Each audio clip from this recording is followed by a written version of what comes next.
want to discuss it, you can. It's up to you. Do you want to talk about any of the abuse you had as a? We Yeah, touched. that's, bro, whatever. This is open. I told you I'm open to you. Okay. Whatever you want to talk about. What kind of abuse was it? Was it just physical abuse that you? Well, yeah, it was just physical abuse. I mean, it was in that magazine, the WWF magazine, Beneath the Skin, that Vince Russo did, and just get hit on a few points. I remember one time we were real skinny as kids. I mean, skinny. And our father didn't allow. We wasn't allowed to go in the refrigerator or touch any of the food unless they gave it to us.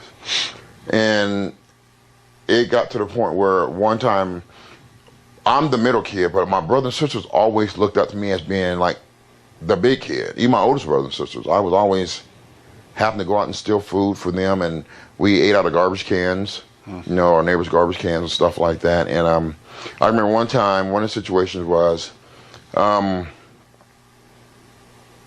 my father had left. I thought he was gone, and my brother and them were hungry. I mean, we were so hungry, brother. I'm telling you, you would thought we were from Ethiopia. Our ribs were showing and everything. And there were some hot dogs in the refrigerator. So when he left, I went in there and I put 2 hot dogs on. I was boiling them so I can feed my brothers and sisters. And he came back home. I didn't hear him coming home. And he came in the door and he was like, "Who in the cooking these so-and-so hot dogs?" And nobody said nothing. I said, "I did." And he tied me down to the bed and took the boiling water and poured it on my stomach. And it was so bad, I mean, my skin came off in a circle about that big. And my skin just started bubbling up. And I remember him taking me and putting me in the bathtub full of cold water. And when he did, my skin would start peeling off and it started floating on top of the water. It was so deep, the burn was so deep until the blood fragmentations in your stomach started bleeding. That's how deep the burn was. And I remember he wouldn't take me to the hospital or anything, and I had to sit there and deal with that pain night after night. He would just take Vaseline grease, I remember, and butter and rub it on the burn. Like that was supposed to, you know, stop the pain or whatever.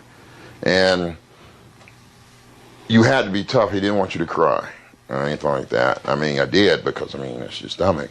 And then another incident was, I remember my sister had a piggy bank, and she thought somebody stole it. She couldn't find it. And so he took all the boys, took all their clothes off, and he got a extension cord, a switch, and a belt. I mean, he beat us for hours. It was so bad, I'm exaggerating not, our actual blood and some of our skin was on the wall. I mean, it worked. And then the only beating I ever seen that came close to it, I don't know if you've seen Passion of the Christ, but that beating that they gave Christ, that's the only beating I ever seen came close to when we got. And he was beating us. I've always been the leader. I was the middle kid, but I was the one who took the blunt of everything. And I remember I told him I did it. I didn't do it. I just wanted him to stop beating my brothers. And I told him I did it. And man, he went berserk. He was like, "You mean tell me?" I remember he hit me. My dad's a big man. He was like 300-something pounds. And he hit me. I remember going down on the floor, and he took the bunk beds and flipped them over on top of me. And he beat me, man, till I passed. And I woke up, there was skin off he had hit my penis. Some skin came off my penis. I mean, I was just bloody. I mean, it was so bad. My mom had to come in at night because the stench from the blood stuff was so strong. My mom had to come in at night. I remember her turning me over on the bed, and I had to peel the sheets off my back from the blood and stuff.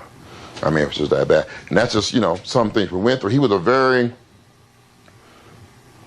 thing about it, he was a very intense, violent man, you know. And I can remember one time, I was in recess, and it started playing its role in our lives.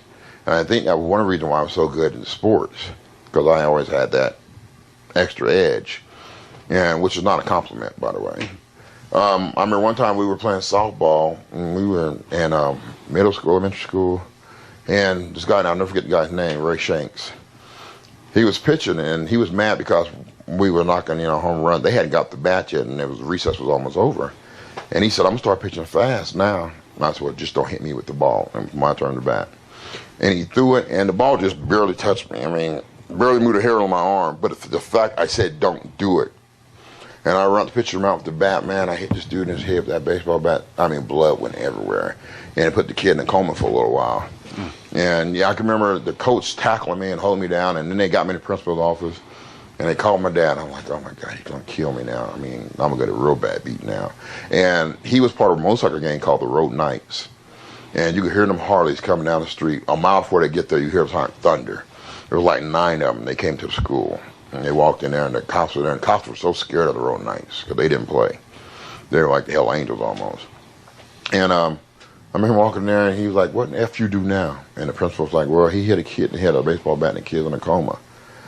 And my dad looked at me and said, what'd you do that for? I said, because he hit me with the ball. And my dad said, oh, he hit you with the ball first? Good. Then you should have hit him in the so-and-so head. Let's go.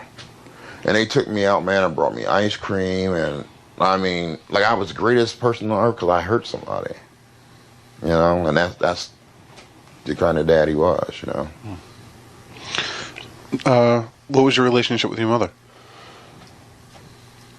You got to look at it like this. With my mother, she's dead now, but I still have a serious problem with her. I didn't, like, even when she died, for her, I couldn't cry. I didn't cry at her funeral. I still haven't cried today about her being dead.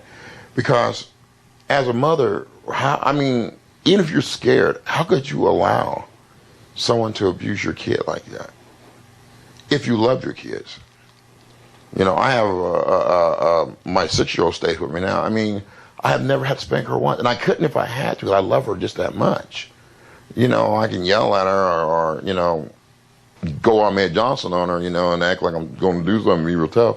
But I've never hit my daughter once, and it made it even more clear when I had my own kid for me to ask that question: how could my mother not have stopped it? Mm-hmm. I mean, even if you're scared, you can't let somebody hurt your kids like that, man. If you love them. So I mean, I got that. I'm dealing with that right now. You know, mentally with my mother. I don't. Mm-hmm. You know, I love her, but I still got a problem with that. Where's your father today? I'm in Florida. Do you have a relationship with him, or no? Mm-hmm. No, we don't talk at all.